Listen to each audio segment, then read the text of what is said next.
between Ukraine and Russia.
Ukrainian forces have broken through Russia's defenses near the Orakovo-Vasilivka settlements in the Bacmud area.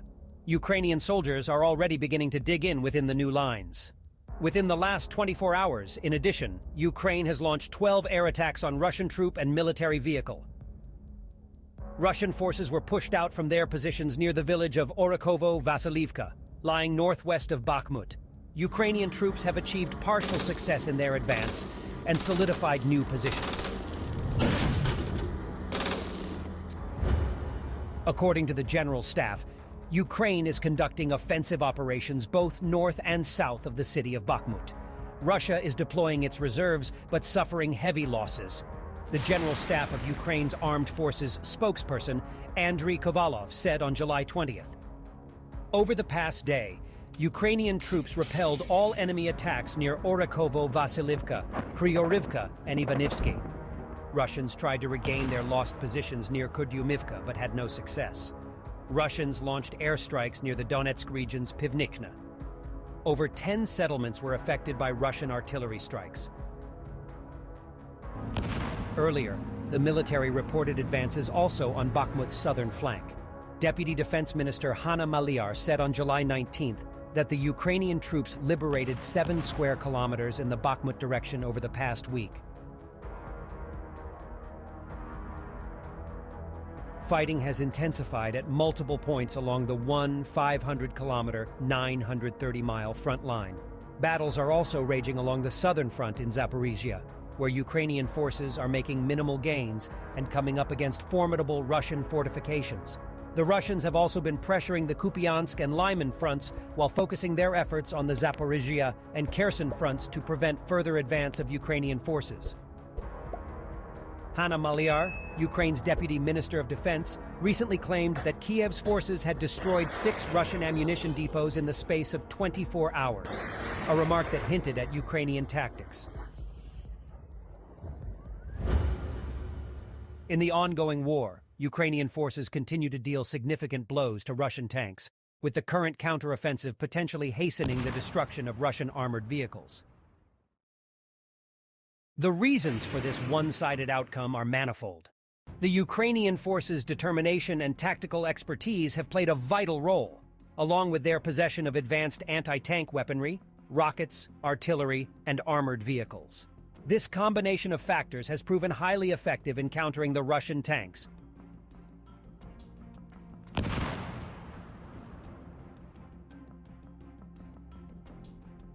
The conflict in Ukraine has sparked discussions about the future of modern warfare and the relevance of main battle tanks.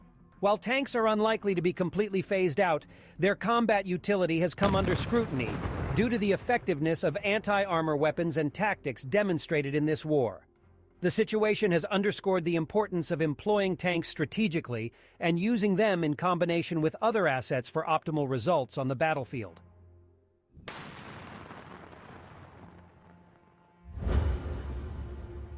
Throughout the course of the conflict, Ukraine has shown that with timely and consistent help, it can prevail on the battlefield even when its troops are outnumbered.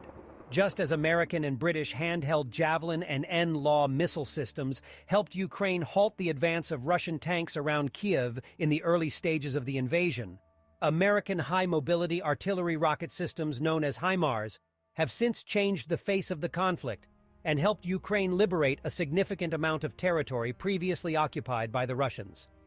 Such aid, when promptly and consistently supplied, dramatically improves the odds of a decisive Ukrainian victory over Russia.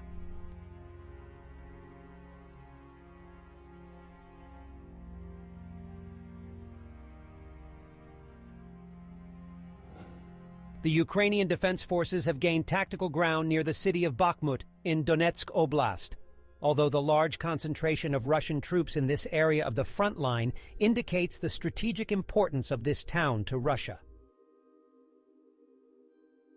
Ukrainian defenders are holding the initiative on the Bacmud front, advancing along the flanks.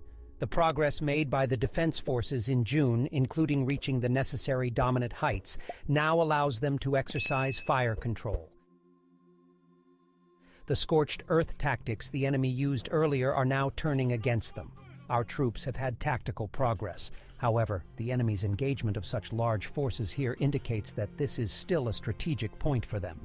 All conditions have been created to retake Bacmud, but it must be done with significantly fewer losses than the Russians suffered to capture the city. Colonel General Oleksandr Syrsky, commander of the ground forces of the Armed Forces of Ukraine, said, in an interview with the BBC Ukrainian service, Bacmud is of strategic importance, primarily because it is the center of concentration of the main directions and roads. The roads from Debaltsev, Seversk, Horlivka, Kostiantynivka, and Sloviansk pass through the city. Using a well-developed road network, Russian troops can attack in at least 3 such operational directions. Ukraine's forces had also taken control of the main commanding heights around Bacmud and established fire control over entrances and exits to the shattered city. Various dominant heights are concentrated around Bacmud, which allows troops to control most of the terrain around on the approaches to the city, which increases its role as a springboard for further offensive act. The armed forces of Ukraine are advancing in the area of Bacmud. Every day, the soldiers are progressing forward a distance of 0.5 to 1 kilometer. Western analysts confirm Ukrainian claims of gains in the Bacmud sector in recent days. In its latest daily assessment, the Institute for the Study of War said Ukrainian forces conducted counteroffensive operations on at least 3 sectors of the front on July 19th and made gains in these areas. Earlier this month, Kiev said Russian forces in Bacmud were trapped and the city was under Ukrainian fire control.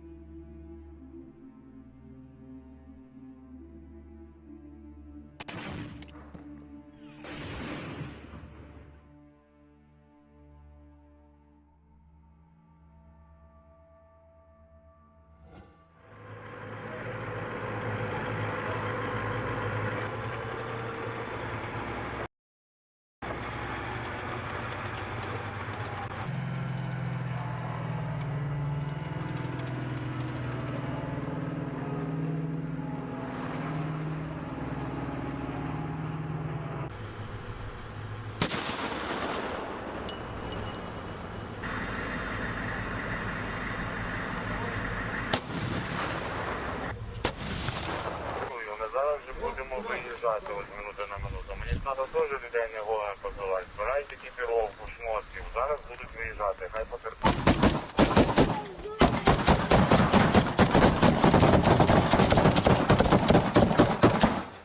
Как я его разгадал, а? Так, аккуратно. Еще вы...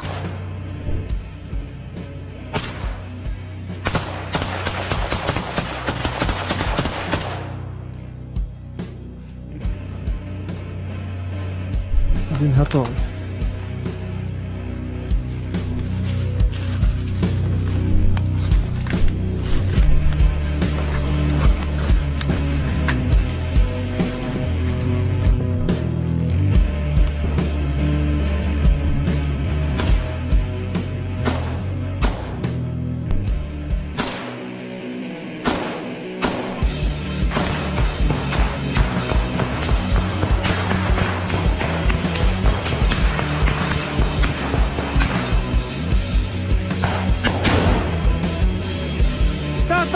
Керчушка ти кацапська!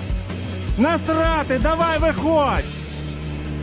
Живим будеш, бити не будем!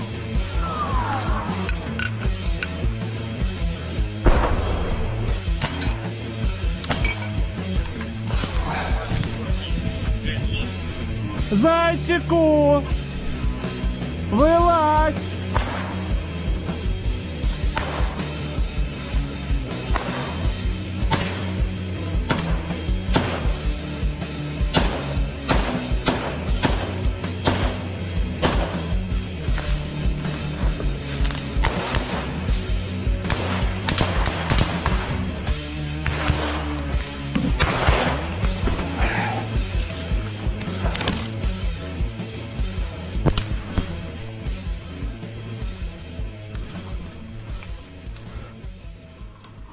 Коротше, наші навалюють зараз, кацапи пруть. З усіх напрямків пруть. Я не знаю, баби, мабуть, ще понаражають. Їх немерено, і вони як таргани. З усіх щілин пруть. Ну нічого, ми їх зустрінемо. Проженемо ми їх з нашої земельки. Так що, слава.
Paralyzed Russian soldiers near Bakhmut.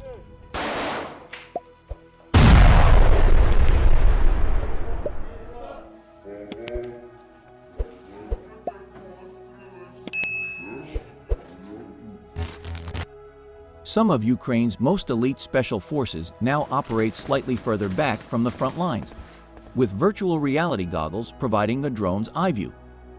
Last year, there was an opportunity to infiltrate Russian-occupied territory at night to take out enemy targets. Now, with a vast minefield and other fortified Russian defenses halting the Ukrainian counterattack, an unmanned aerial vehicle armed with explosives did just that in broad daylight.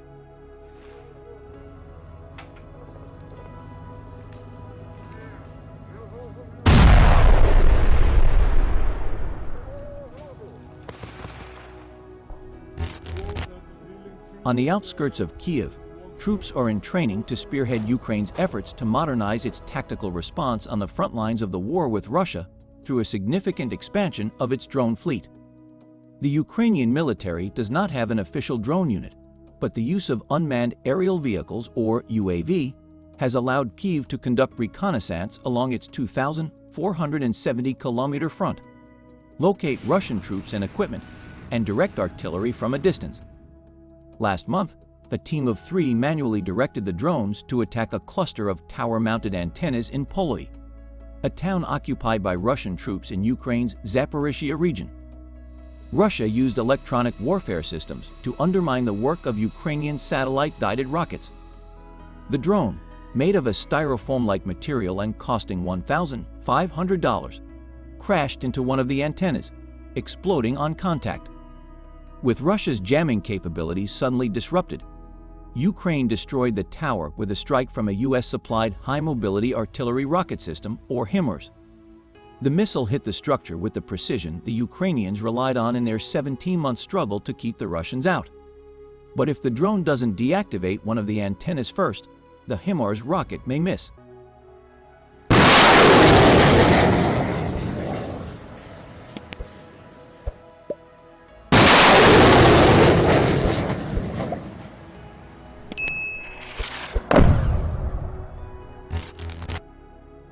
Now, some 5 weeks after Ukraine launched its long-anticipated counteroffensive along a front of more than 1,000 kilometers, stretching from an area near Kherson in the south to the Donbass and the Kharkiv region in the east, its forces are preparing to retake Bakhmut, which has acquired symbolic status beyond its strategic value.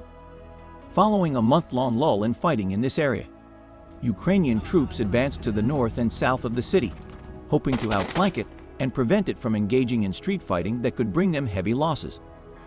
The Russians continued to launch occasional counterattacks at several points on the line of contact. Ukrainian counterattack operations have largely focused on 3 sectors of the front during the reporting period, with ground attacks concentrated in the Bakhmut area of the Donetsk region, as well as the western part of the Donetsk region, and the front line in the Zaporizhia region. Ukrainian and Russian artillery and rocket fire continued along the front in the Kharkiv, Luhansk, Donetsk, Zaporizhia, and Kherson regions. Shelling also continued on both sides of the international border in the Chernihiv, Kharkiv, and Sumy regions. The heaviest combat operations continue to be reported in the Donetsk region, especially in the north and south of Bakhmut, as well as in the Avdiivka region. Ukrainian troops are reportedly approaching the E40 Bakhmut-Slavyansk highway from the Berkivka and Orakovo-Vasilivka directions. Russian troops reportedly launched a counterattack north of Bakhmut on July 11 to 12 near Kryhorivka and Orakovo-Vasilivka, which was reportedly repulsed. Intense clashes continued just west of Klishchivka, with both sides fighting for a tactical advantage in the heights overlooking the settlement. Russian forces are reported to have stepped up offensive operations in the Avdiivka area, with attacks reported near Pervomaisk, Nevelsk, Marinka, Pobeda, and Novomykhailivka in recent days. No territorial changes were reported. Special operations units like hers try to find weak points in Russian defenses, engage targets, and retreat as heavy artillery batters the enemy from a distance. Their missions are usually carried out overnight as the mostly flat terrain, with abandoned coal mines, slag heaps, and sparse tree cover, offers little protection. They also helped the infantry hold positions the first night after they had been recaptured in risky daylight raids across fortified and mined areas that came under regular attack from Russian helicopters and warplanes.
Забери там рамки чистишь. Не рамки, даже.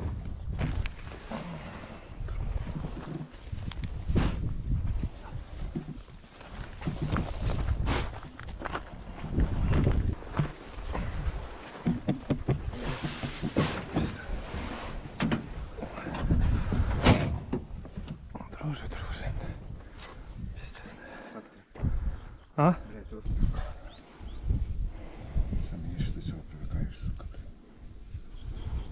спостерігаю.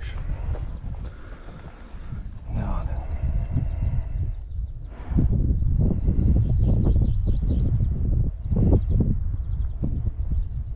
Ну, може зайняті, не відповідають, це мало би бити.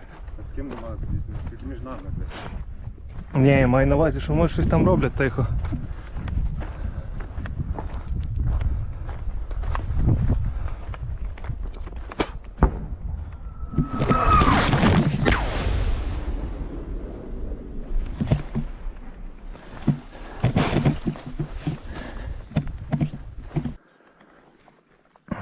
Мажор, рус, прийом.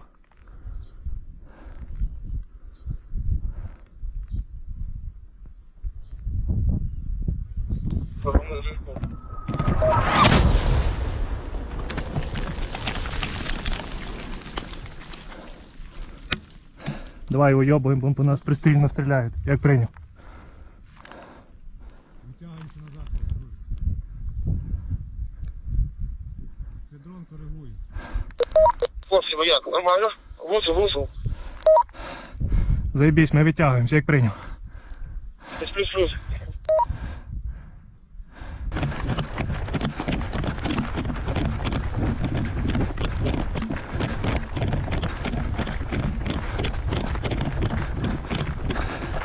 Добре, вихід!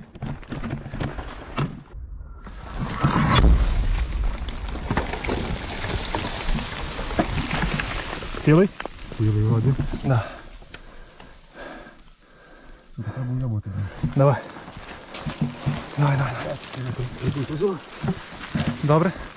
Давай побіг по одному. Давай побіг по одному.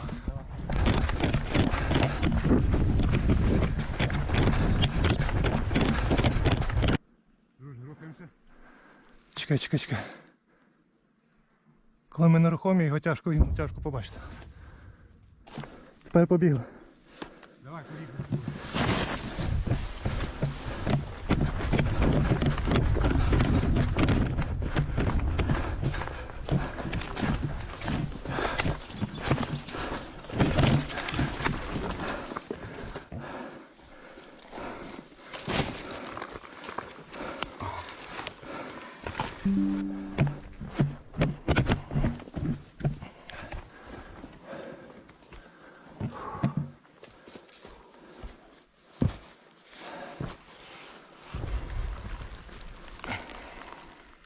Більше по можливості заскакував. Якщо машина ціла, запригуйте в машину, по дорозі нас підберете, як прийняв. Плюс.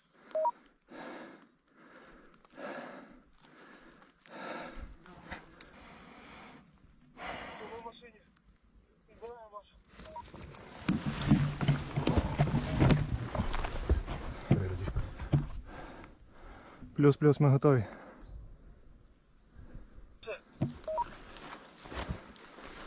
Друже, ми біля підбитої техніки, як прийняв. Сідайте в машину, якщо цей, їдьте. Їдемо. Їдьте до вас.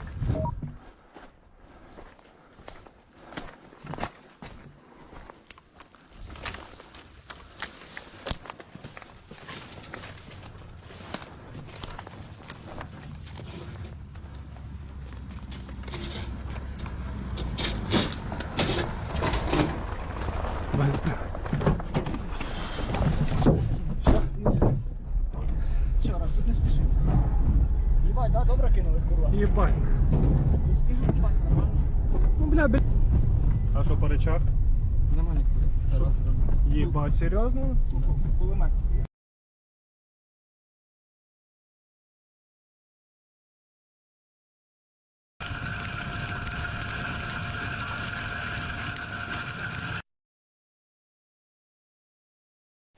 Принцип работы основан на ударе вот этими цепями.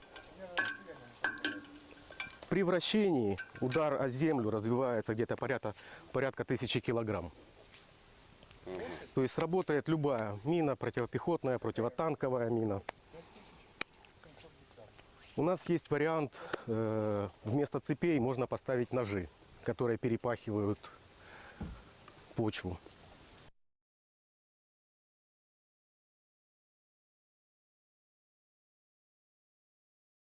Випробування були на протипіхотній міні досить потужні кругового ураження ОЗМ-72, так звана відьма. Ви бачили сліди від скаутів на цьому захисному екрані. Ну что, закончатся поля, ее надо будет куда-то ставить. Мы решили использовать экскаватор. На него можно навесить потом любое навесное оборудование, вернуть ковш, можно бутобои вернуть, ножницы вернуть, тем более, что у нас очень много разрушений, и он продолжит работать.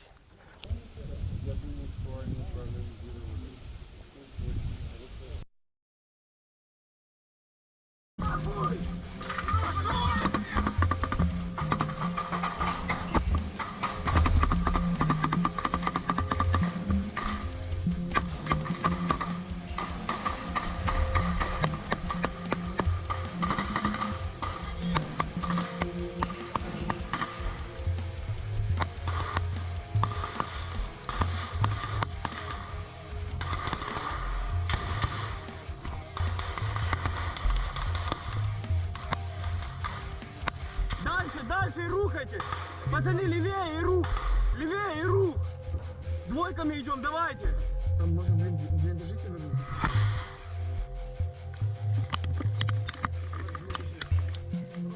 Нормальный. Быстро.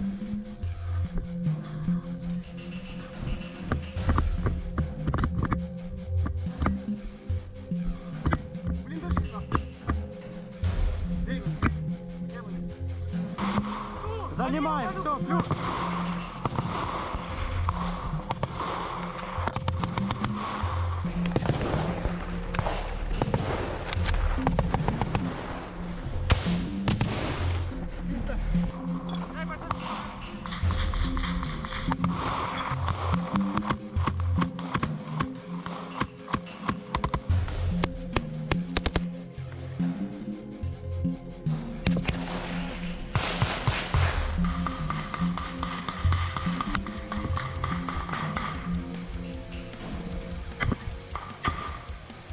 На 12.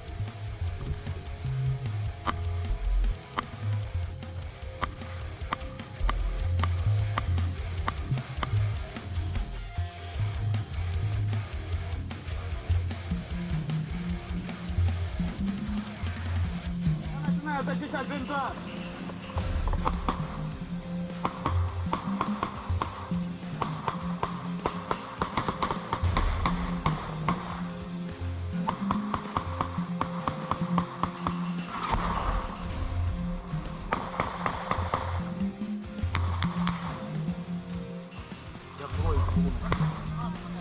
Не лутай. Вот блиндаж. Тут нормальный блиндаж. Не знаю.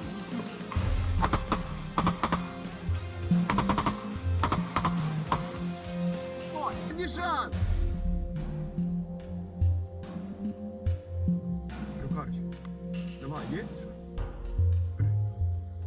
А? Лис, Алтай, пацаны, тут есть кто? Ребята, последний шанс. Аминь, Алтай.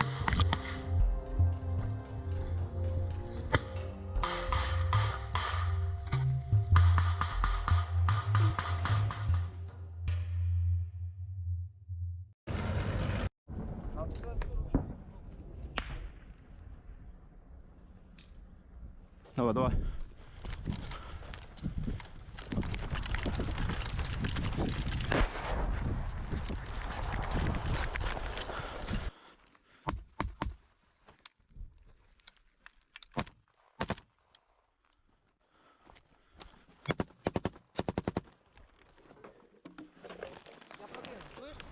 Треба прокидати. Мінус, я думаю. Мінус? Плюс, не прокидуй.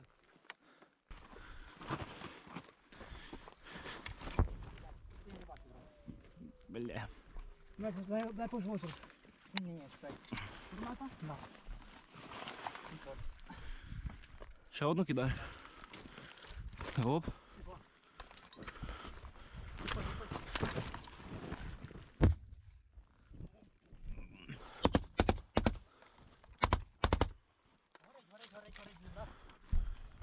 хуйово. Пригніть туди в окоп. Давай, контроль вверх, я контролю туди.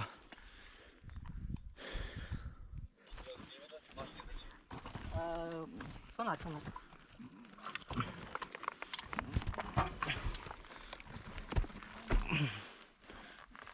Горить щось.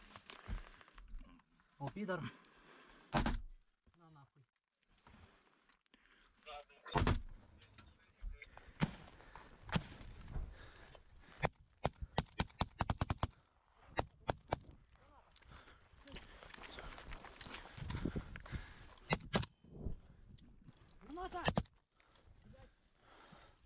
Ей, назад.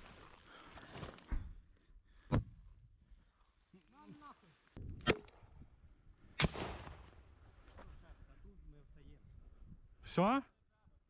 Все.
Контакт. Де?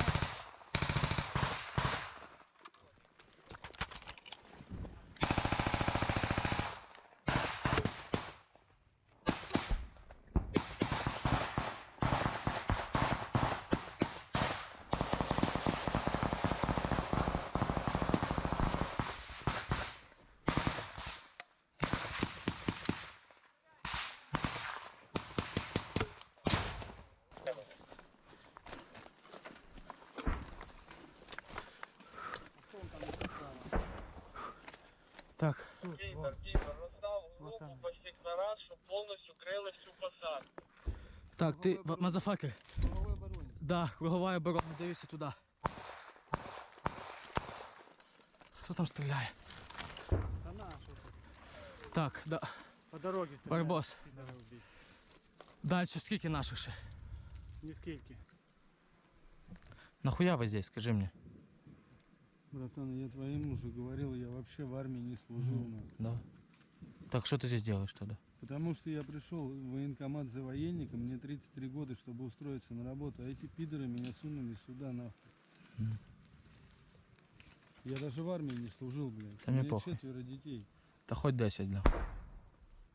Тут Ось, говоришь, стоп, пугали стоп, расстрелом, да? секунду, жди. Стой. Тут был пидор, он начал стрелять и убежал? Да. Ты видел? И ребята там сказали, Кіпер ходіно. Перший жовтий. Можна безперешкодно виходити. Фанта, ты за 2-0.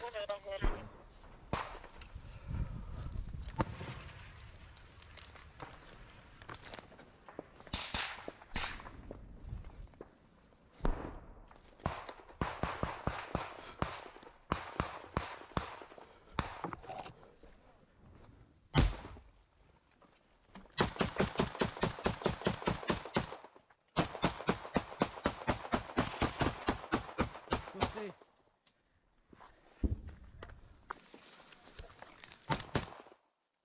Воно в ту ямочку кидай. Не упал!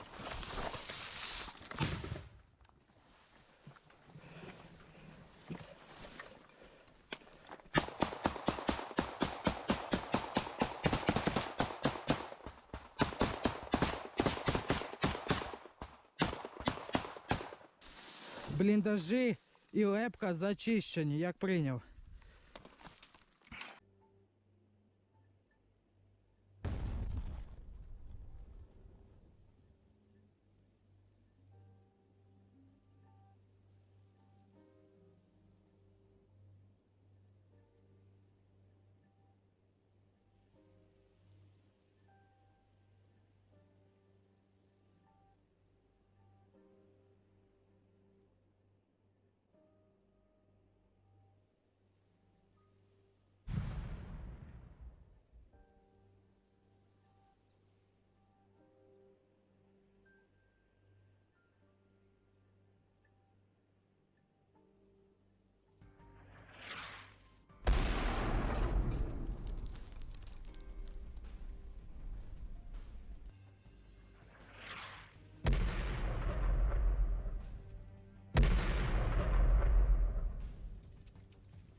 Оп, еще кому-то дай.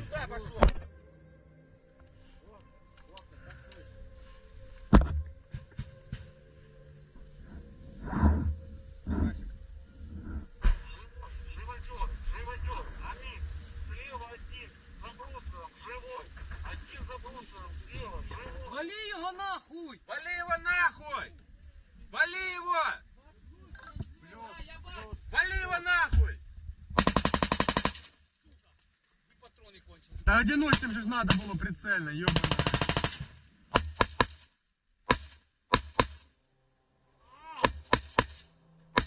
Наушнички дело.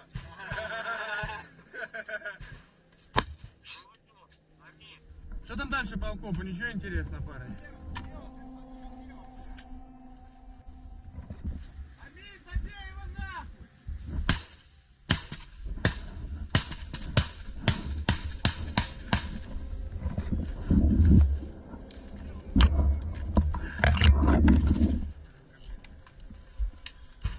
Бля, там бы свій пулемет забрати, ти там в посадці оставив. Бачив? Лежить там, да? Леша, ти сварщика бачив?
О, да, сидит куда-то.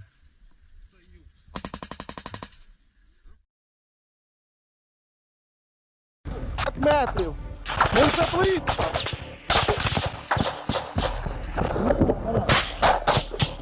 Що там таке, говорю? Я романтик, дай на першому. Обходим тут же! Граната!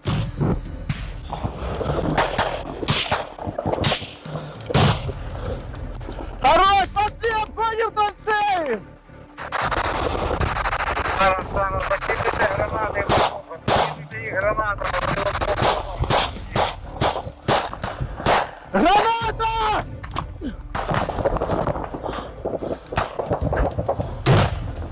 Граната! Пошли! Первая четверка вперед! Пошли, пацаны, залазим ближе!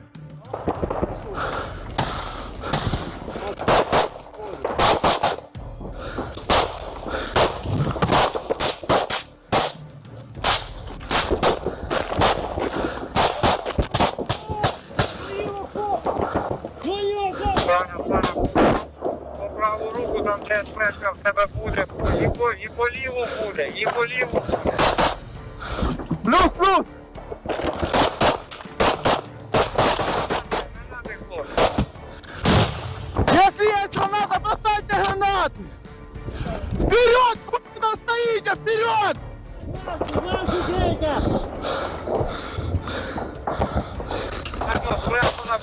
Проблема, пустой! Справа от меня, Саня, справа! Справа от нас тут! Давайте проходим дальше с броском гранаты! Право гранату за їхня. Справа, Саня, гранату! Плюс, плюс!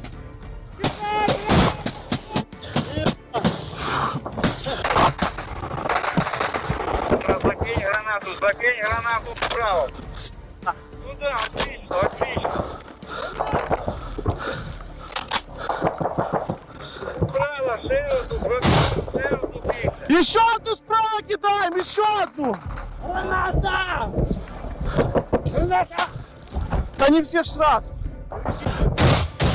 Вперед, вперед, пошли с прострелами! Давай, направо, пошли, пошли.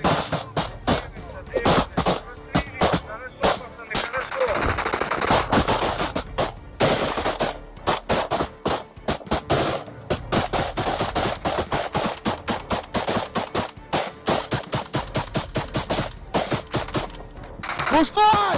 Пустой! Пустой! Вони пішли, показали. Давай на штаб! Пошлите дальше по окопам, пацаны, пошли! Пошли справа, пошли. Надо идти ближе. Да.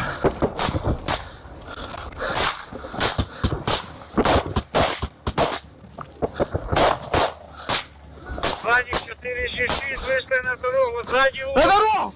466. Так тройте по 466!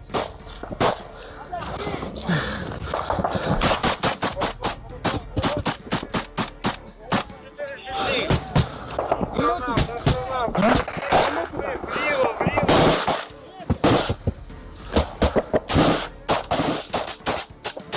Стоп, огонь отсюда! Заходим, заходим, заходим! Оставить, оставить. Вліво, вліво, вперед.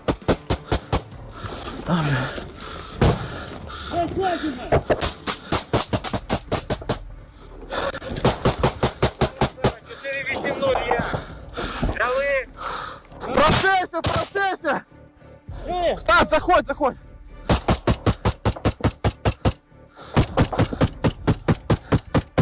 Проверили еще раз по окопам, не дай бог! Прострелите каждого пи***ра, что лежит!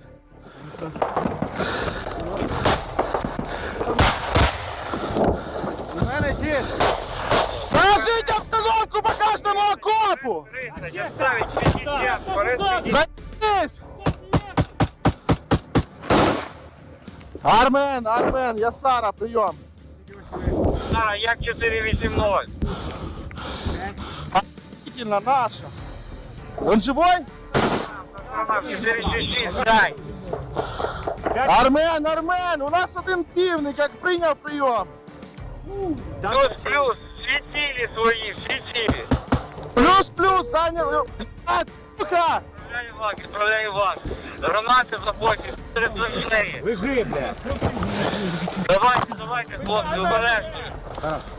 Я понял. На івак, на івак. 6 человек всего было. Он что, он шестой? Увага, увага! Панки, рухається техніка противника! Рухається техніка противника! Увага! На 12 годину зустрічати техніку противника! Чем? А? Рамон, я алігатор. Вирушайте на підмогу пацанам. Вирушайте на підмогу. На 48. Зачищайте себе і вирушайте на 48 відразу. Выйдите на дорогу, чтобы видно было. Да мы тут высоко сейчас сядем, займем. Хорошо, давай, давай, давай. Зробіть паузу на 5 секунд, всі на 5 секунд. Конь! Армен, всі цілі. Є один півник. Оріон, потримуємо ВК на зараз. МГ та ЮАР плюс 545. Дуже швидко треба. Готовий, готовки на вихід, петуха. Выводите его. Зараз. Пробуй вийти на 10-й канал наборно. Як прийняв прийом. Тогда не добежи до него. А, что, у нас 300 или что? Зараз, Ярман, прийом. Женя, держи на контроле его. Сюди, Ярман, прийом. А? Выносите сюда его. Сюди. А патронов нема, забей хуй на него пока выходишь. Давай, выводи. Денчик, забирай его. Денчик, забирай. Сюди, Ярман, прийом.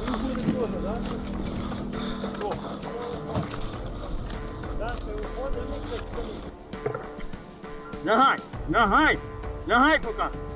Денчик, растяжки аккуратно. Ну что ты, как звать-то? Толя.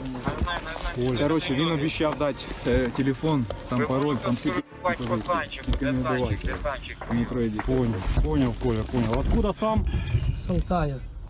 О, занесло тебя. Нормально, да? У нас підтримку дати.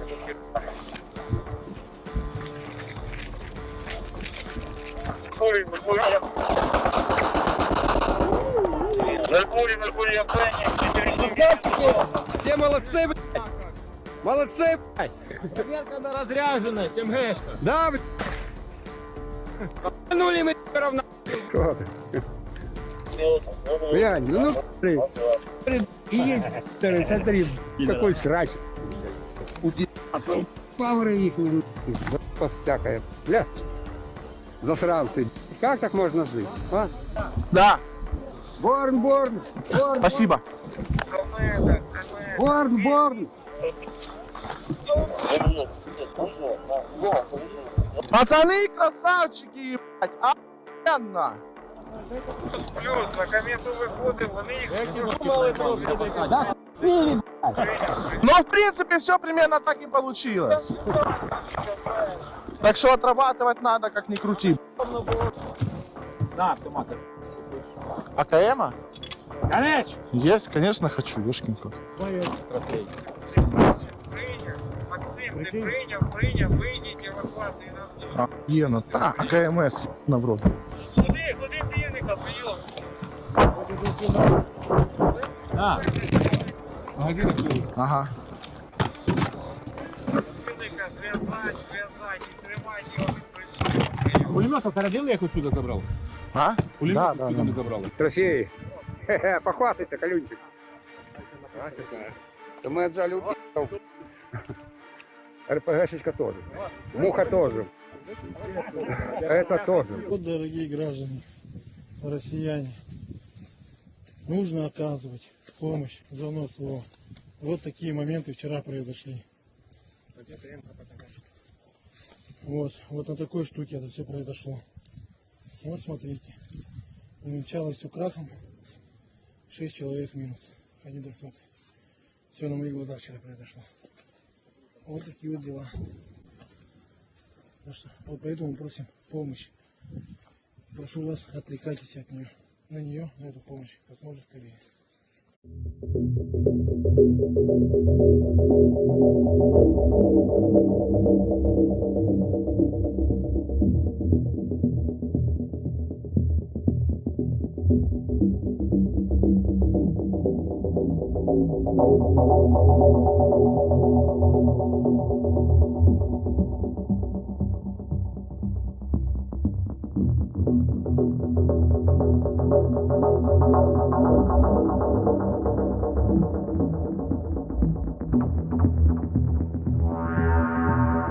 Been broken up in the UK.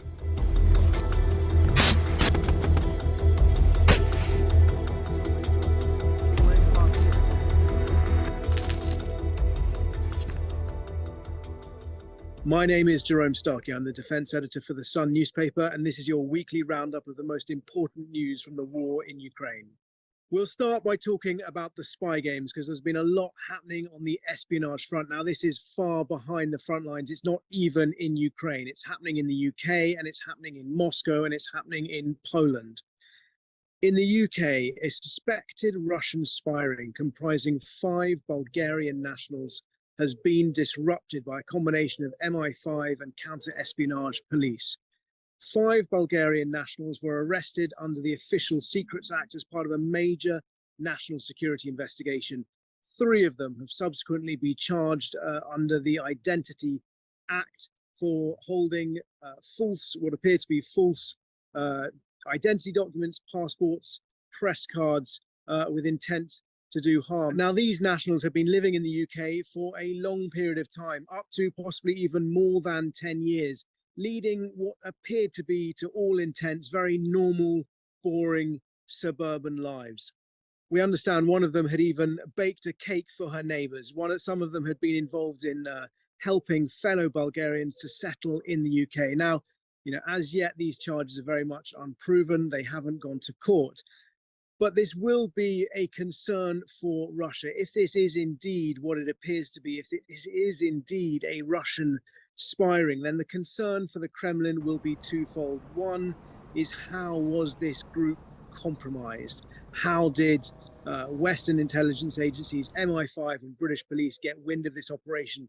And as a consequence of that, what other operations may also have been compromised? Now, it's not clear what sort of level these suspected spies may have been operating at, if indeed they are proven to be Russian spies. The suggestions are that these might have been what are known as facilities agents, people who provide resources for other agents coming in to operate on British soil. Indeed, they may have been providing facilities for Russian agents operating across Europe, because these Bulgarian nationals would have had freedom of movement across the EU from the UK. Now, it comes as more details have emerged today of a Russian spy ring operating in Poland. Polish authorities have arrested a number of suspected Russian spies, including at least 12 Ukrainian nationals who were refugees who had fled the war in Ukraine when Russia invaded last year. Now, this organization appears to have been carrying out a range of low-level activities thought to be initially just propaganda, posting pro-Russian, anti-NATO messages and posters around Poland, trying to sort of build up anti-Ukrainian and indeed anti-NATO sentiment. But new revelations reported in the Washington Post today suggest that actually their tasks were getting more sinister and severe. They were plotting arson attacks, they were plotting an assassination, and they were attempting to derail trains carrying Western weapons, quite possibly carrying British weapons, across Poland to the front. Now, the Washington Post has described this as the most serious threat from Russia on NATO soil since the start of the Russian invasion 18 months ago. It's worth considering the timings of all of these arrests and whether or not they are linked. The Russian spy ring in Poland was first disrupted at the beginning of March this year. Now, a couple of weeks later, the US journalist Evan Gershkovich was arrested in Russia on trumped-up spying charges, and he remains wrongly jailed in Moscow, facing up to 20 years in prison. Now, we know that there are talks ongoing between Washington and Moscow about a possible prisoner swap. At the other end of the spectrum from these rather clumsy operations in Poland and potentially clumsy operations in the UK, although we still don't know enough about what was going on in the UK, at the other end of the spectrum is the case of a Russian illegal who was exposed and arrested in the Netherlands and deported to Brazil. Now, this man, Sergei Cherkasov, is accused of being a GRU deep cover illegal. Now, that means he'd spent more than a decade developing a false identity. He had posed as a Brazilian citizen. He had posed as a man called Victor Muller Ferreira, and once he'd established that identity in Brazil, he traveled to North America where he'd studied, and he was trying to infiltrate the International Criminal Court in The Hague. Now, of course, that court is significant because it has indicted President Vladimir Putin for war crimes.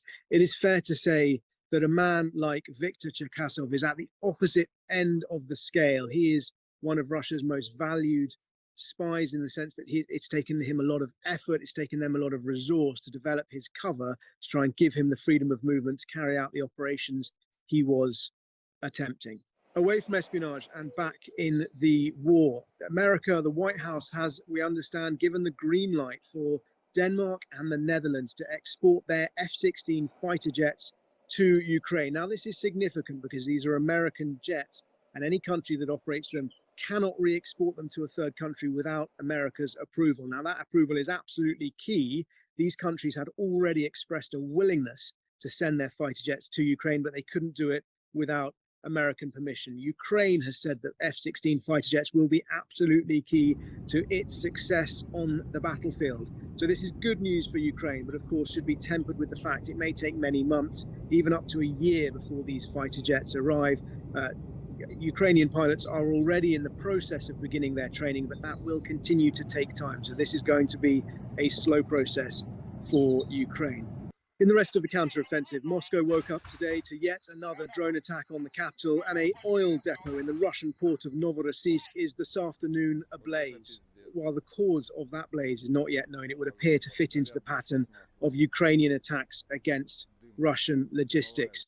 In northeastern Ukraine and the northeastern front at Kupiansk, Russia continues its devastating artillery bombardments. Now, we understand up to 500 Ukrainian civilians have been evacuated from Kupiansk as it comes under continued and sustained devastating bombardments from Russia. That continues to be, we understand, the focus of Russia's offensive operations. They are trying to push forward in Kupiansk. Meanwhile, Ukraine continues its main efforts to push forward in the east around Bacmud, where we've seen Ukrainian soldiers making progress, slow but significant progress, to the south of Bacmud, particularly around a village called Klishkivka, and of course Ukraine's other main effort in the south and east, in southern Donetsk and in Zaporizhia. Now there we've seen Ukrainian Marines take what is left of a hamlet called Urozhain. There's not really much left of it, so it's a pretty small hamlet, and Ukraine has been focusing a lot of their marine effort there, their Marines effort there, I should say, their marine fighting infantry. This is a 4 or 5 road hamlet, but it is a significant advance in the direction of Mariupol. Meanwhile, in a place called Robotne, south of Orekhiv, in the main Zaporizhia front, we've seen advances and a real concentration of Ukrainian force. This is interesting because Ukraine has committed its 82nd Air Assault Brigade and its 46th Air Assault Brigade to defeat the Russian garrison at Robotne. Now, the 82nd, we know, is operating the squadron of UK Challenger 2 tanks. It also has German-made Marder infantry fighting vehicles and US 8x8 Striker vehicles. Now, this concentration of force is both good news and bad news for Ukraine. It's good news because it brings a lot of force, a lot of power into the battlefield. It may also be a sign that Ukraine's commanders believe that they found the crack in order to exploit in the Russian front lines. But it's bad news because these were 2 of the most formidable fighting units in reserve, in Ukraine's strategic reserve. And once they've been committed, it clearly means there's less fighting force in reserve to call on in future as the battle progresses. Other significant developments is that in both in Bakhmut and in Robotny, there have been reports of Russian Ka-52 Alligator helicopters being shot down, some dramatic footage of one of those helicopters being struck by a missile. Those attack helicopter gunships had been causing Ukraine a lot of problems, especially at the start of their counteroffensive in June. And it does appear, as we've said before on these updates, that Ukraine is finding ways to bring its air defense missiles forward as its troops advance to make it difficult for those helicopters, indeed difficult, deadly, or impossible for those helicopters to operate. A lot of really good questions from you from last week. Thank you very much. First on the list from Mrs. Phillips is, why are the missiles that are launched over the Caspian Sea not being destroyed? Is it too far? It's a really good question, and there's not a simple answer. The Caspian is beyond the range of Ukraine's air defense missiles, but the way air defense works is that they shoot down missiles when they are within their range. So what you have in Ukraine, and this is what was happening when I was there last week, is the minute certain Russian aircraft take off, be it over the Caspian or be it over Belarus or be it over other airfields in Russia, the air raid sirens in Ukraine sound because those aircraft could potentially launch their missiles at targets almost anywhere in Ukraine. once those missiles are in range of Ukraine's air defense systems, then they will do their best to shoot them down.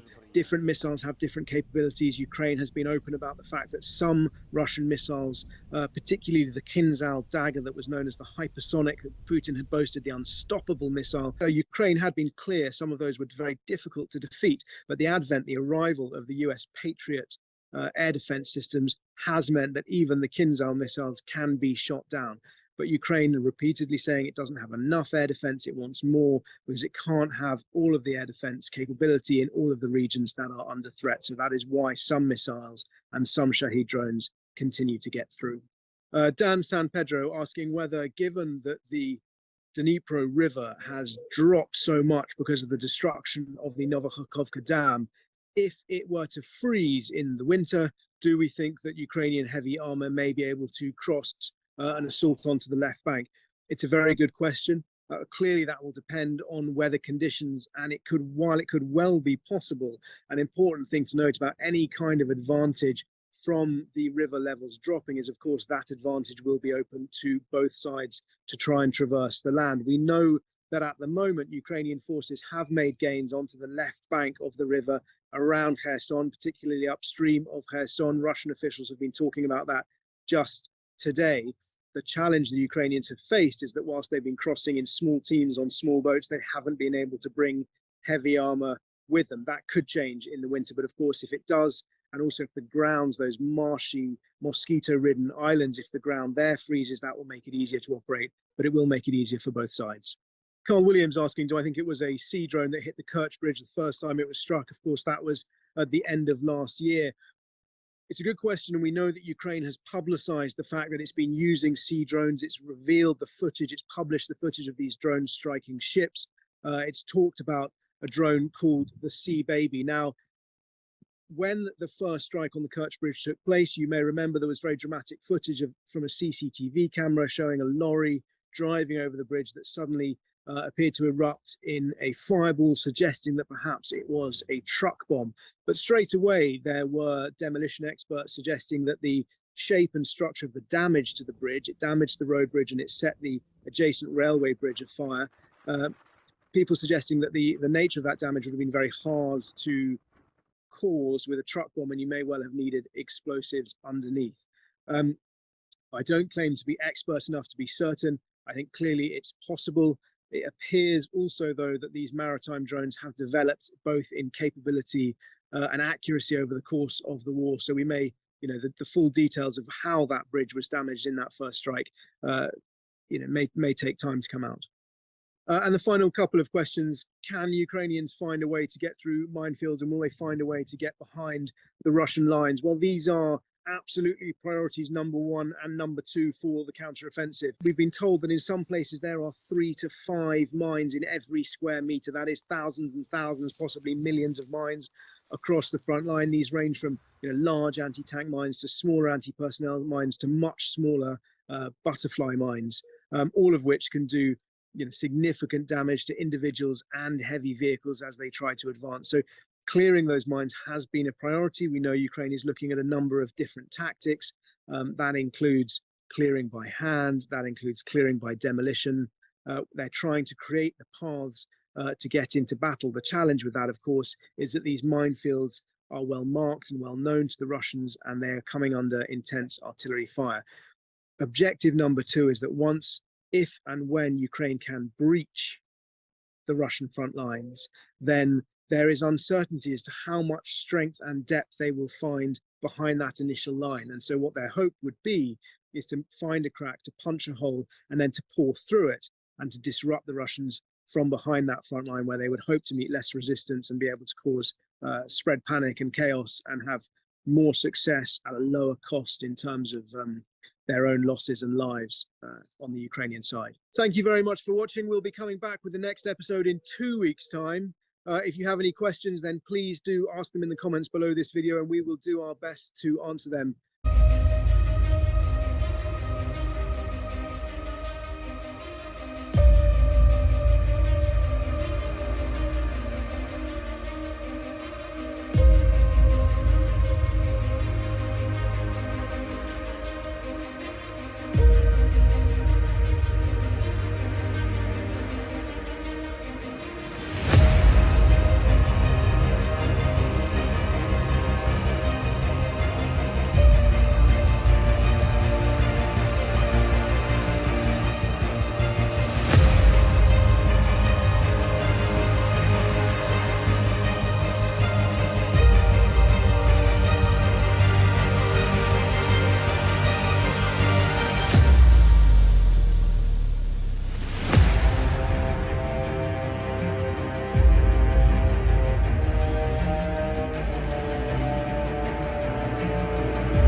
Si no puedes aportar económicamente al canal, suscríbete, comenta y comparte, esto ayudará mucho a seguir informando.